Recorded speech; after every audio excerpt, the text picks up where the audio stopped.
Y'all remember the oldest NBA rookie of all time, Andre Ingram, when he played for the Lakers? Y'all remember that? I know. My hoop heads know, bro. When he played against the Rockets, the James Harden and CP3 Rockets, that boy was splashing. I think he had like what 19 points or something. I wonder what he's doing now, though. Let's see. Ago, Andre Ingram became the pearl of the NBA, and Yep, for there it a is few right here. days, a household name. Here comes Andre Ingram. Andre Ingram. Andre Ingram. Andre Ingram. Ingram with a Oh, shot. Gets another look from three. Where has this kid been? Ingram, three. Yes! Everyone was there. The brass magic. MVP. If you can shoot like that, somebody, The man who toiled for a decade in the minor leagues, and finally, G got a League shot on the legend. stage. He showed that fateful day that he was NBA material, but then he vanished. Since then, we've not heard a peep from the man who was once the talk of the NBA. What happened to him? Did he retire? Did he go overseas? Or did he stick with it, still trying to make the NBA? I think he was like wasn't he like a teacher, or it still is a teacher? I don't remember, but I think he was like a teacher and hooping in the G League at the same time. That's kind of fire. After 15 He was years. giving people Well, buckets in the order G to League find out, and going to teach I kids. found him. So my name's Andre Ingram. So before we get to that, and trust me, there's a lot. I have completely messed up this whole thing. My salary was $13,500 for the entire year. It was an overwhelming spiritual feeling that, man, you're in the wrong place. Not like I came back every year just happy and ready to go. And no, it's not like that. My goal has been the same since day one entering when it was the D League. If I'm playing in the G League now, it is to play in the NBA. We ought to rewind the clock a little. It's 2007, 4 years into LeBron James's NBA career, and 0 into Andre's. As a four-year player at American University, whose playstyle revolved exclusively around the three-point shot, there wasn't much demand, if any at all, for a player of his skill set. But he was determined anyways. My only thought in high school was I got to win this state championship because it had been like years since our school. Young Andre Ingram. And once we did Hey, that, the that next boy had goal that was, strap. man, I want to play in NBA because that's just like the dream. I never watched college like that. It never appealed to me like that. So I knew immediately after my collegiate career was over that the route I wanted to take is whatever direct route I could get to the NBA. So it was no doubt in my mind. After my fourth year in college, I was like, well, I know what I'm doing. I'm going to the D League. I'm not getting drafted. I'm going straight to the D League. He entered into the D-League draft. Yes, Okay. that was a thing even back then. And when in the I didn't know 7th that. round, he made his debut with the Utah Flash and stayed there for 2 seasons before the Flash went under.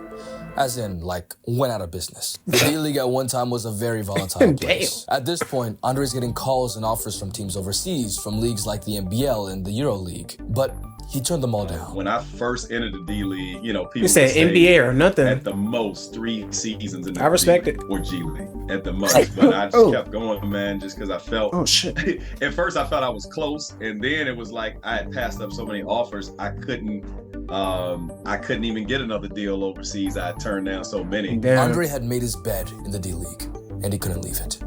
So the story goes, Andre put in his reps in the D-League, logging 384 games over 10 years before we as the public were introduced to him. But why do this? Why go to the NBA D-League after 4 years at a mid-major college where you were drafted in the D-League's 7th round and Damn. stay there? And at the time, I Seventh thought, round? man, I play 1 or 2 years here. I do well. I'm gonna be in the league in like 3 years. I'm good to go.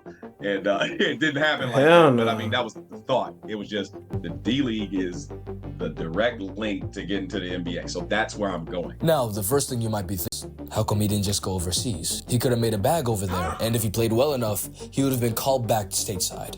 Easy peasy, right? At the time, they weren't really pulling guys from overseas teams, but there was a stretch in that little 10 seasons in the total 13 seasons I played G League ball. There was 13 seasons in the G NBA teams were League? taking He guys really wanted to get to the overseas. And then I was NBA. like, man, I really messed up. I've been avoiding going over here all this time, thinking like this Yeah, is you the could have most been. direct route, but they're pulling guys from overseas now. And so for a decade, Yeah, about to say you should have went overseas because there's a lot of people getting into the NBA by playing overseas. But he was like, nah, stay in the D League.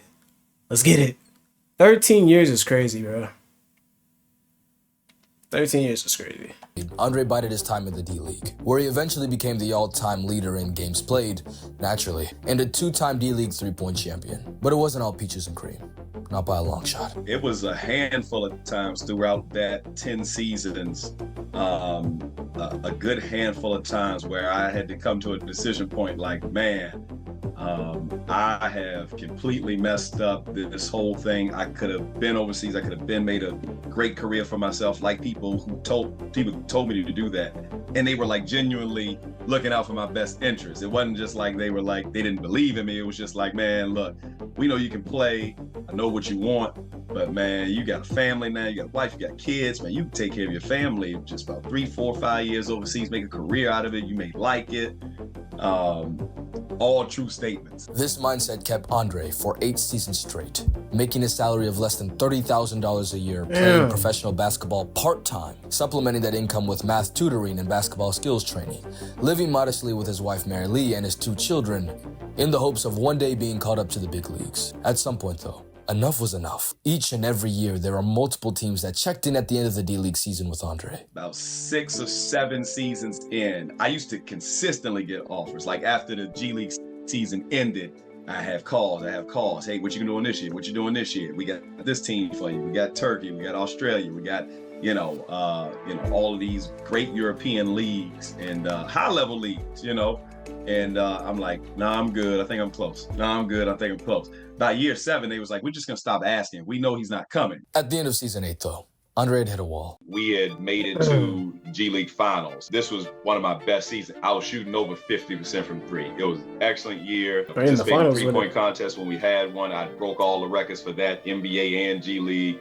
We had made it to, like I said, G League finals as like a lower seed. We had beaten all the top seeds, got to the finals, made it to our version of what like a game 7 is for the G League finals. And I'm like, man, okay. So now I see why I had to wait. I'm in my 8th season, but it's all coming together now. Things are going good. We're going to win this championship. Being an NBA training camp next season, we just taking off from here. And we go into that game, we get beat by 40.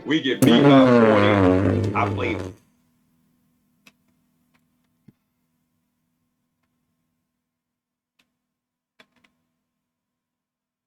Yeah, y'all need to change y'all's names from the defenders, because y'all couldn't defend shit this game.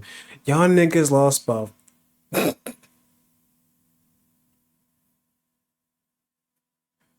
Oh my god, bro. It wasn't exactly 40, but... Jeez, bro. All 48 minutes of that game, couldn't hit a thing. I was like 1 for 10, 0 for 6 for 3. It was... You played 48 minutes and shot 1 for 10? Yeah, you wasn't getting called up to the league after a game like that, Andre. I'm sorry, bro. Hell no, you fucking sold. Awful. At that point right there, that moment, that game, when I thought everything was coming together and I have worst game kind of at the worst time in my career, that's when I'm discouraged. I'm like, look, there's nothing more I can do. Couldn't have a better season than what I just did. I couldn't show people that I could shoot the ball as well as this season. I could never show that again. This is it for the G League. I'm doing something else. I'm not coming back.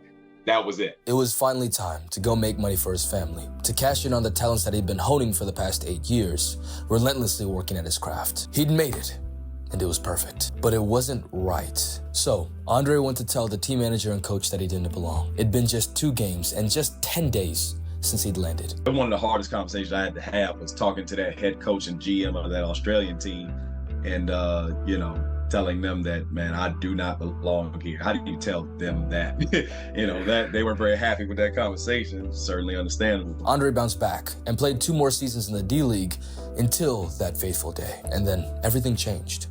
Well, not for Andre, actually. I'm sure, people saw it another way. I wouldn't know. My social media game is not very high at all. I just say that to say anything that was said on the outside in the social media world, I I didn't see it. I wouldn't know about it, which is cool with me. That's how I like it. After the first game, Andre played just one more, the season finale. He scored 5 points. He didn't see the NBA court again until 2019. And for good reason, Andre says. The big debut game against the Rockets, my first game, that was the end of the 2018 season. In that offseason, they had big plans. They were going after LeBron James. So I knew I was nowhere on the priority list, and that is totally understandable. I did end up getting a call up that season, Bron's first year with the team. And, that was the year they had struggled. They hadn't got AD just yet. I mean, I was thrilled to get the call up that 10 day, and I didn't know he was on the team when Bron got there. As much as I did on the first call up, but I wasn't expected to. They let me know that beforehand. They were low on bodies, that's crazy. And needed someone for the road. Yeah, that's trying to get AD. I was glad to be a part of that, man, and to actually share the court with Bron. So how come he didn't stick around? He surely had veteran experience and possessed a shooting repertoire. I didn't know he played with Bron. Used at the time. They had a lot bigger fish to fry, and they did, man. They ended up winning another chip, and obviously, man, they still competing now. Fair enough. And so Andre Ingram's second call-up in 2019 came and went. But since then, a lot has happened in the NBA, and we haven't heard from Andre since. So finally, what happened to Andre Ingram? We'll let him tell it. So after the 2019 season, the second call-up I had gotten when Bron's first year with LA, I came back to the G League that next season for the 2019-2020 season. I'd actually injured my pec and was out for the season January 2020. Crazy thing was, everybody know March 2020, COVID hit, shut everything down, shut our league completely down. The rest of the 2020 year, that was a wrap. Plus, I was out for like 6 to 8 months with the pec anyway. I was preparing to come back again to the G League for the 2021 season, but it was like for the G League, it was still like COVID. So they only had a 1-month season for the 2021 season. And the South Bay Lakers weren't even a part of it. So I wasn't in that either. So now I'm preparing for the 2021-22 season to come back in the G League again. And I did play that season. Our team made it to the G League playoff semifinals. I got a sportsmanship award for that year. Didn't play as much as I used or I had in previous years, but I was on the team throughout that year. And then when I got back home after that 2022 season, that's when I, found out that my mother was, seriously ill. Andre's mother was battling with cancer. When the news broke, Andre put his decade-long plus dream on hold. But that doesn't mean he gave up. I couldn't completely stop in terms of keeping myself up. Now, obviously, what she was going through, there were some weeks where, even my workout schedule had to, even stop, and I had to rearrange a lot of things, and sometimes had to cut out things just as a whole. But for the most part, man, I was able to. They playing this sad-ass music too. So I had to ask him. You're on the wrong side of 30. You've received 2 call-ups to the league in the past 13 years. Why do you still continue? I keep getting the call to go back to it. And and I gotta be honest with myself about that. Because if I get the call to go the other way, then you gotta answer that one too. When you answer a call of purpose over your life, it's gonna work out. It may not, happen when you think it will, but it will. So Andre Ingram is 38 years old, and he isn't getting any younger. He himself even realizes that his career is coming to a close. If and when that happens, what's next? I've gotten plenty of job offers during this time, for various things. Bunch of different coaching opportunities and offers. Coach Ingram. I've been fortunate through the NBPA to dabble in some broadcasting. Right now, my current role in the G League is the Players Union president for our Next Gen Basketball Players Union. There's a lane there to do like front office stuff because I'm learning different things in that space. So there's been a lot of different things, because that's the other thing. Like, hey man, if you just stop now, there's plenty of things that you can do. Don't know that these opportunities will last if you keep going on and try to come back to it later. There's been a lot of opportunity to do other things and actually make a career out of it, a life out of it. Things will probably be made easy, But I guess we're not, the biggest fans of easy, So you gotta do stuff the hard way. But no, you don't intentionally do that. It's just,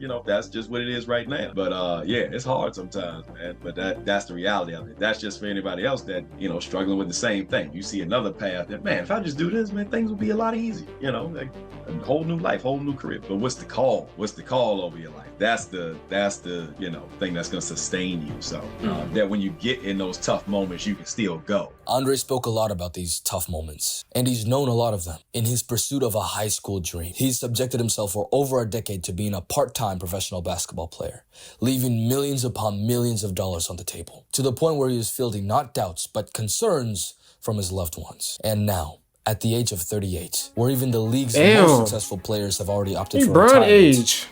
Andre keeps working. Why? Is he still in the G League? It doesn't make any reasonable sense. It seems improbable, extremely improbable with every passing season. But this the call on your life. So you gotta have to do something. And it's hard to run away from that when you kind of feel that word. You really like basketball. I respect it. It's very hard to run away from that. But as Andre's already mentioned before, it wasn't and isn't easy. There are big obstacles, the biggest of which being in Australia, where after 8 years, I felt like my career to that point, my professional career to that point, was a waste. The depression, much like late 20-somethings and early 30-something-year-olds, is generally because you are not where you feel you should be at that point in your life. So that was it for my basketball career, and certainly I think probably the bulk of that depression feeling. But I definitely felt it when I was in Australia, and that's how I knew something was off. It had changed my whole perspective on my career up to that point to, man, I've played 8 years of professional basketball, something that a lot of people would love to do, would never do, and never get the opportunity to do. I've played 8 professional seasons. I've done some things in this league. I've done pretty well. I've, set some records, and, did some things, won some 3-point contest championships, different things. I've done a lot that's pretty good, and I started seeing it like that instead of, you made it to the NBA and you have turned down offers that could have made your bank account a lot better than what it is right now. So that was the thought. And then it kind of changed to, I'm grateful for all that I have done, and I still believe in the call that I have to be here. So I'm going to go with it in gratefulness. If I don't ever get a call, I'm going to be all right. This is the call. So I just got to go and see what the end's going to be. And maybe the end is you don't get a call up. You just have a very successful G League season or career, and you see what's what after that. But we just going to be grateful that this turn had come before the call up. And then, of course, the call up comes. Damn, that was when they still had Magic, too. Since that day, everything that's transpired in Andre's career, I think he left like the season. Has been met the season like after Even LeBron's first season. Called up, he would still be on his call. Said, and that's the thing I find so striking about this story. It's only natural to wonder, after hearing about what Andre had to go through before and after his NBA debut, how and why he has continued to persevere against such odds. And it was that, at his biggest inflection point in his career, Andre chose to be content with what he had. No, more than that. He chose to be grateful. Gratitude is what has allowed Andre to continue to pursue his calling, which by all external means and measures doesn't make any sense. But it's what fulfills him. And sometimes those external measures, those pressures, those odds, they all get to you. It got to Andre, and he still continues to persevere. This is what he has to say. Of course. You'll experience it yourself. It's just life. You're going to go through it too. You're going to hit a point where you're going to be, man, I should be a lot further than where I am. Like, why am I not? Yeah, you're going to hit it too. But then you're going to, when you go through all of that anger, frustration, sadness, we all go through. And you'll come back and start looking at, well, you know what though? I have done this and I've done this. And you know what?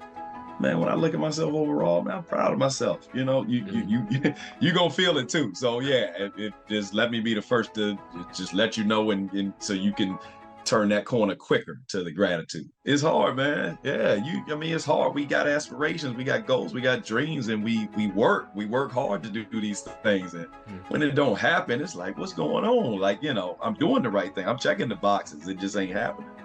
But that's for everybody, man. And you'll turn right to gratitude.